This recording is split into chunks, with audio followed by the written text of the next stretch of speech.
presidente Bolsonaro. Nossa palavra de inglês de hoje é I came back.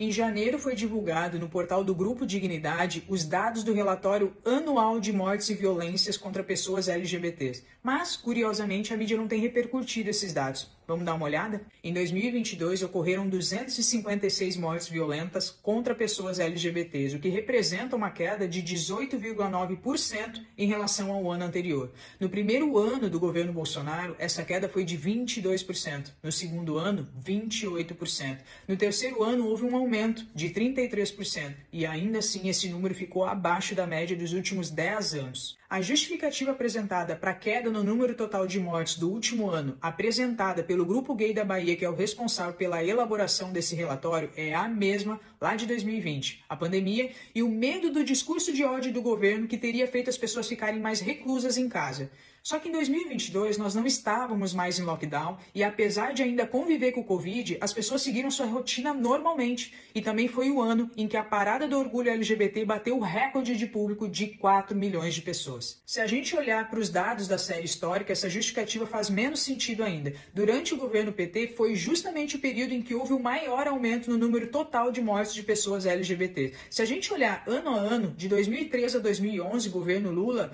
houve um aumento de 53% no número total de mortes, enquanto de 2019 a 2022, governo Bolsonaro, houve uma queda de 28,5%. E foi contra esse governo que apostaram alto na narrativa de opressão, repressão, perseguição e uma explosão no número de mortes. Indo além, se a gente olhar o resultado por regiões, o Nordeste foi considerada a região mais perigosa para a comunidade LGBT por ter concentrado 43% do total de mortes no país, enquanto a região Sul foi considerada a mais segura por ter tido apenas 5,8% do total de mortes. Se historicamente o PT fez maioria de votos no Nordeste e a bandeira do PT hoje é que o amor venceu, como explicar que na região onde o amor sempre venceu foi justamente a região em que concentrou o maior número de mortes contra pessoas LGBTs?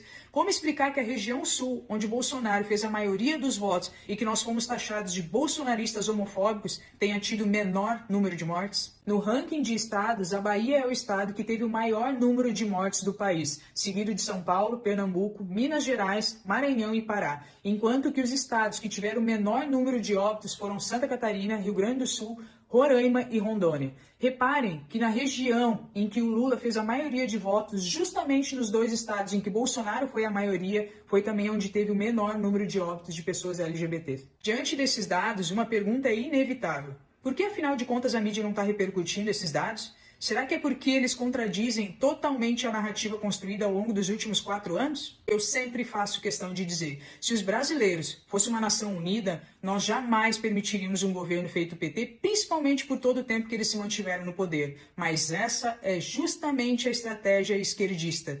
Provocar a divisão de classes através de discursos repetidos paulatinamente, dividindo as pessoas entre héteros e homossexuais, brancos e negros, ricos e pobres, homens e mulheres, porque quando eles dividem as pessoas, sempre vai ter um lado que vai se sentir oprimido, excluído e prejudicado. E é a essas pessoas que eles direcionam um discurso feito canto da sereia. E são essas pessoas que mais facilmente serão manipuladas com um discurso de justiça social e democracia. Enquanto as pessoas continuarem acreditando em narrativas, ignorando completamente os fatos, elas vão continuar sendo enganadas e vão continuar defendendo aquilo que justamente as prejudica. E não sou eu que estou dizendo isso, são os dados, são os fatos. Se eu posso dizer mais uma coisa para vocês, sejam mais racionais e menos passionais.